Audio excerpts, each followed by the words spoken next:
Before we begin, I would like to say that the links to the stories will be in the description below if you want to read along with me. With that being said, let's begin. Number 1. Okay, so this happened a few years ago, but since this incident, I've always been a little jumpy around windows at night. Some background. My boyfriend Drew and I had moved with a friend to an apartment in the downtown area of town.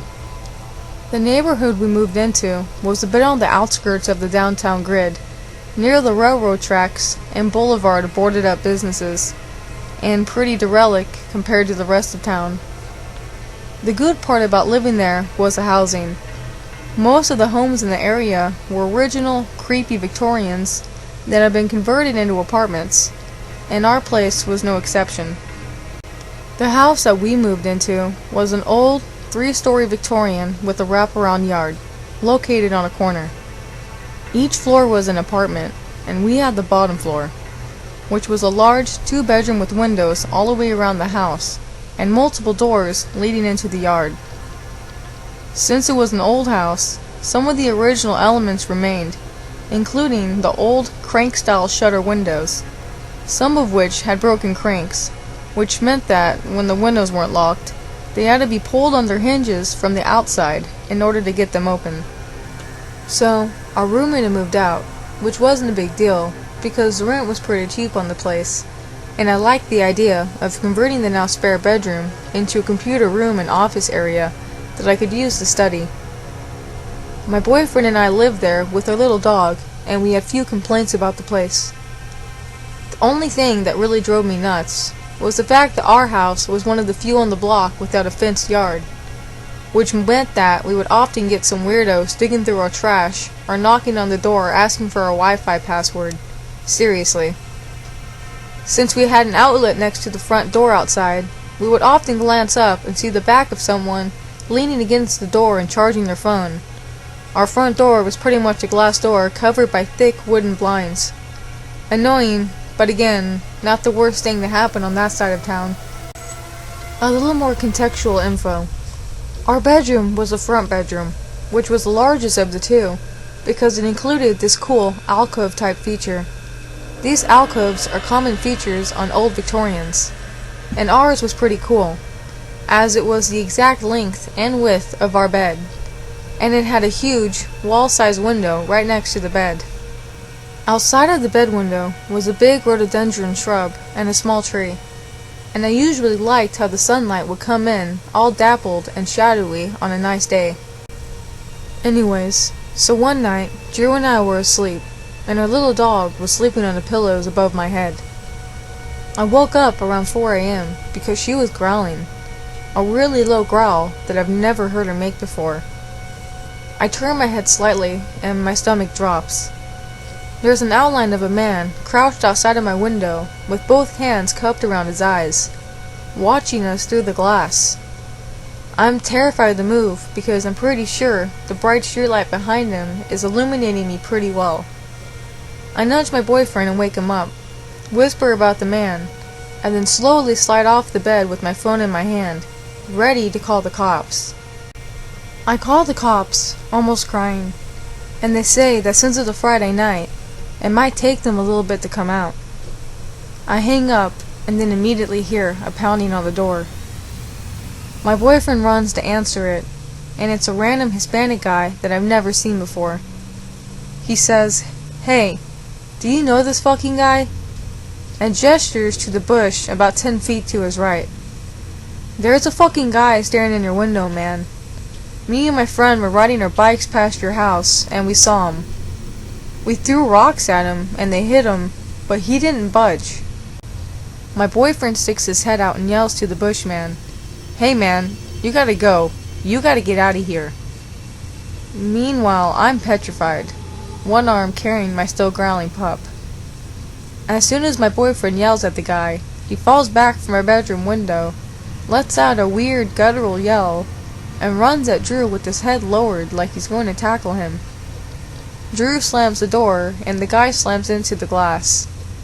We hear shouts as the two Hispanic guys try to restrain him, but he's yelling and ramming himself into the outside walls, windows, etc. All of a sudden, it goes quiet, and then I hear weird quick footsteps on the other side of the room.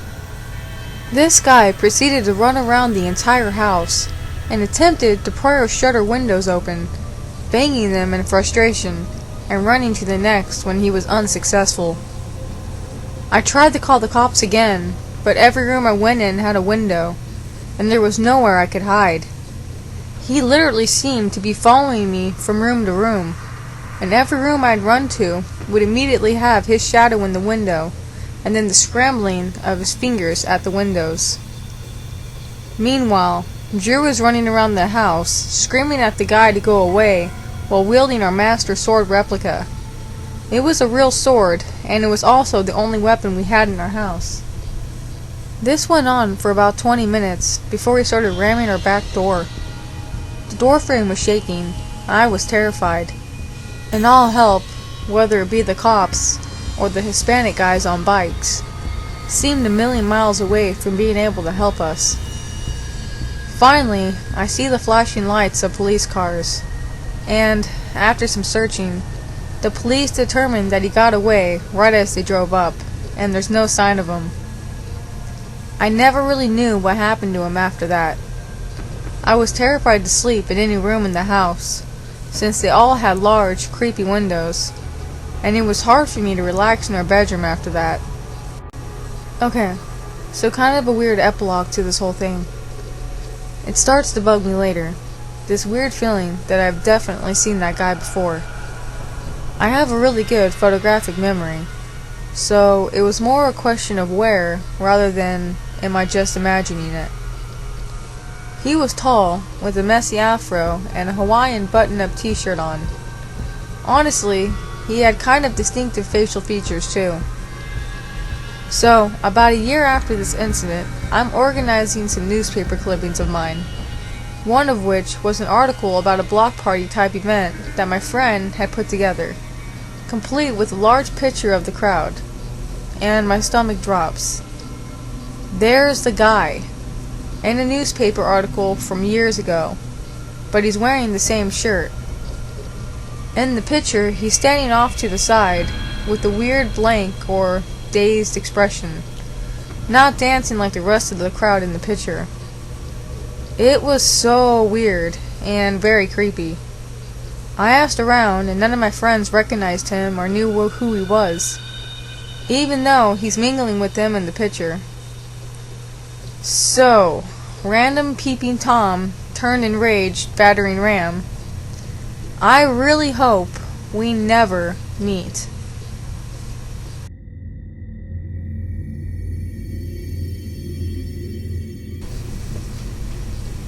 Number 2. The details in this are a little foggy, as it happened years ago when I was still a kid, but I figured I'd share it. It was 2003, and I was in 6th grade. My stepfather was deployed, and my mother was just trying to raise me the best she could at the time while he was away.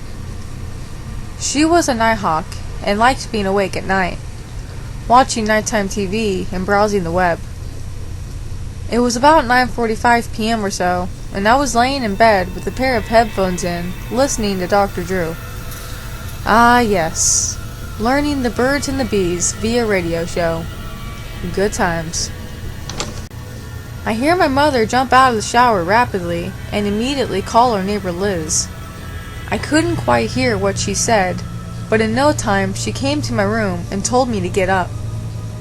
She had been in the shower and peeked out for a moment because she heard her Nicoya brick ringing when she saw a blurry face in the bathroom window.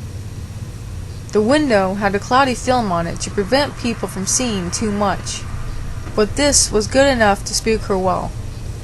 She grabbed a bag and we walked next door to her friend Liz's house. My mother called the local military police. A little background here. We lived in military housing that was off base, and civilians could drive in at any time. Not too much of a risk during those days, as it was just families and no actual private military buildings. So naturally, we assumed it was an outsider. The cops arrived and weren't able to do much, but promised to do a drive-by once an hour for the remainder of the night. And of course, they didn't. 5:45 a.m. came around, and my mother woke me up to walk back to our home. I had to get ready for school, and she wanted to get ready for the start of her day. It was silent. No lurkers, no cars. Just a nice walk across the grass in our pajamas, as my mother carried a large steak knife for protection. I went off to school that day and forgot about the incident until I came home. Our neighbor Liz was talking to another resident about the incident. We walked home at 5:45 a.m. There was a car parked on the street just outside our house when the resident was out walking her dog at 5:30 a.m. She said a man was sitting in the driver's side seat, lurking on our home. We missed him by 15 minutes. We went into our backyard to take a look, and sure enough, we found footprints leading to the bathroom window and up the hill towards another street. A red X spray painted under the window, and scrapes on the window that I'm unsure were there before or not. Lucky for us, this was the last time we dealt with this guy. Not so lucky for our other neighbors. About a week later, Liz, my mother, and a few neighbors met up for some tacos and whatnot, when the lady across the street brought up how some man was peering into her kitchen window and cut her phone lines, assuming maybe the guy was going to break in and do something sinister. This was in the days of cell phones, but a lot of people still didn't have them. Quite a few families still using the old school landlines. So as you can imagine, this could have potentially ended terribly. For the next few weeks, we kept an eye out for anything strange, until a police officer knocked on our door. He wanted to let us know that the man believed to be creeping on all the ladies of the neighborhood had been arrested for trespassing in a nearby home. He was out of prison on parole for an assault on a lady in her home. We dodged a bullet that year, and our neighborhood stayed safe.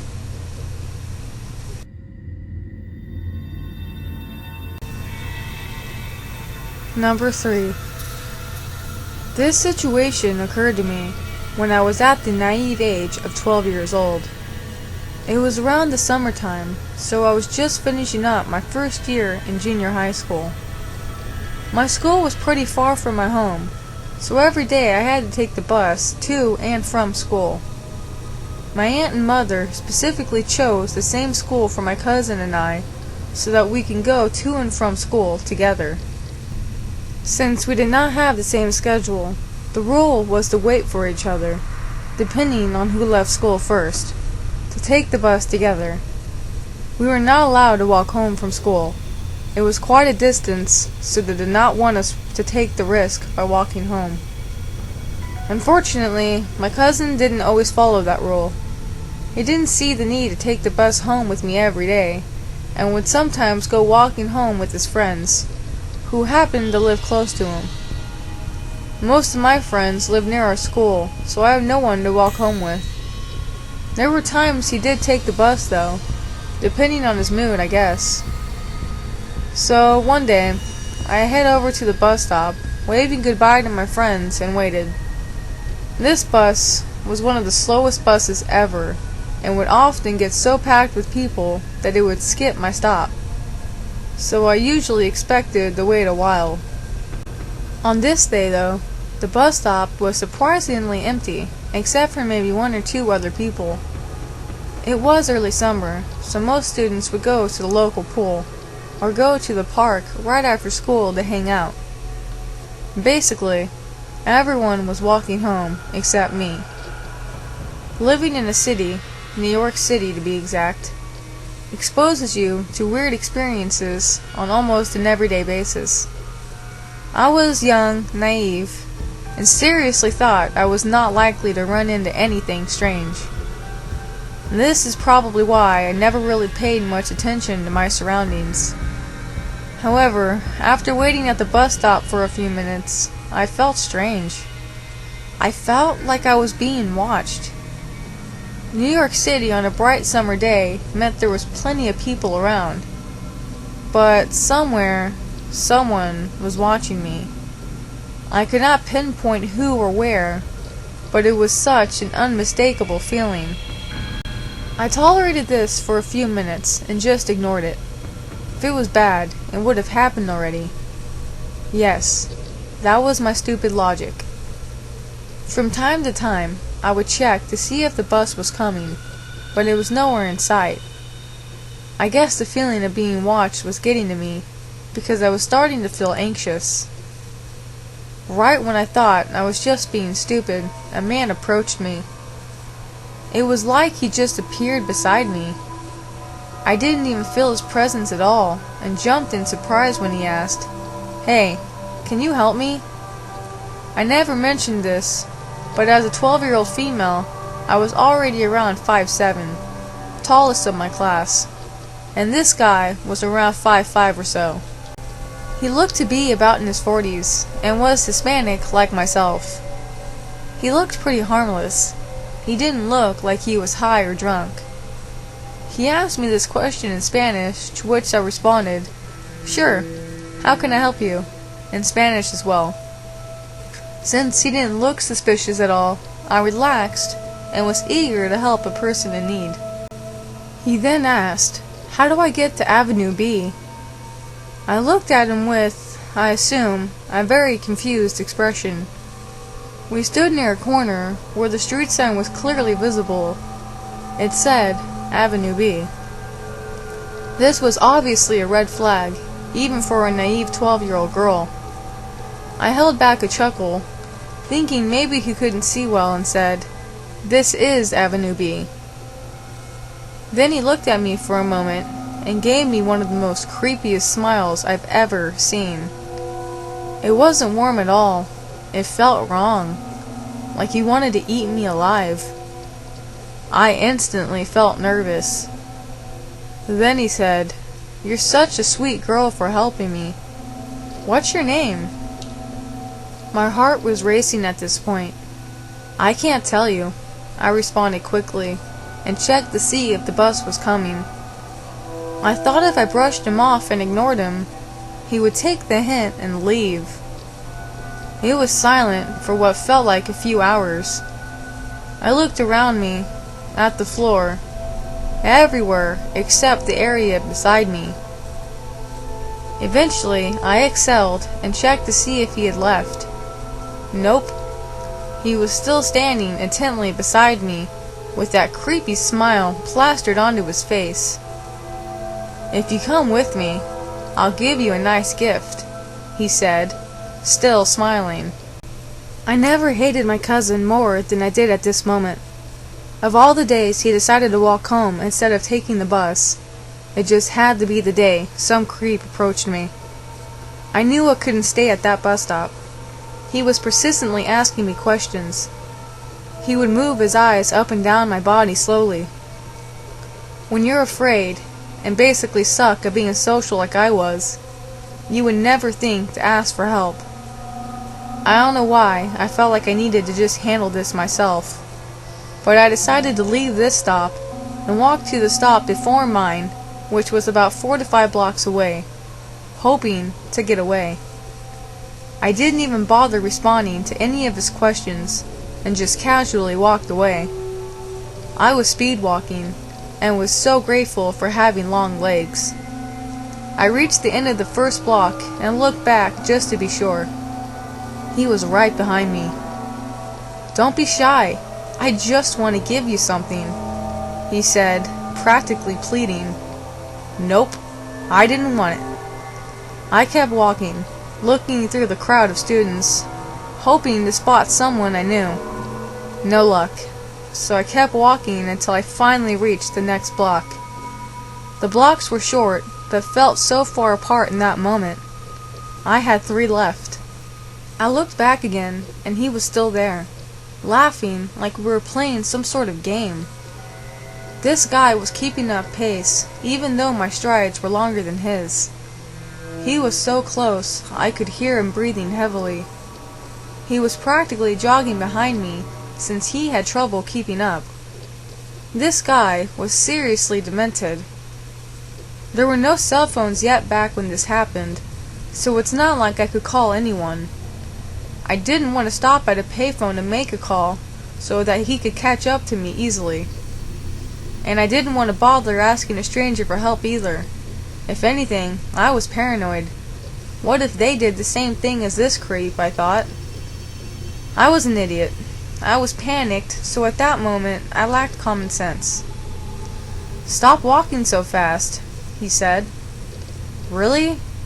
I was just about to start running, when magically, one of my classmates appeared. She was walking with a bunch of her friends. We had a few classes together and hardly spoke to each other at school, but I didn't care. I needed an escape. I walked straight up to her and said, "Hey Julie, can I walk with you?" I was too excited when I asked her this, and she gave me a look that said, "What the hell is wrong with you?" But then continued to look at me. I guess the look of panic on my face was obvious, so she said, "Sure, let's go." I am forever grateful to her for reading my face so well. I walked with her quietly for a few blocks past my bus stop until she had to turn to go home. I thanked her and looked behind me once she left. He didn't follow us. I jogged to the next stop just to be sure, and the bus arrived about a minute later. I never saw him again after that day, and never told my mother anything about it until years later. I should have said something in case he preyed on someone else. I will always regret that. Wherever you are, creepy bus stop man, let's not meet again.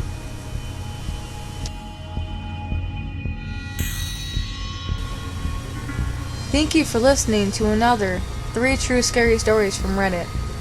Remember, if you like this video, make sure to leave a thumbs up and also subscribe for future content. I'm really sorry again, you guys, that I wasn't able to post anything for the last 7 nights. But, if you saw my last video, I explained that it was only due to the fact that a family member had fallen very ill and ended up not making it. But thank you guys for being so understanding and very supportive. But, with that being said, until next time, have a great night everybody, and as always, stay safe.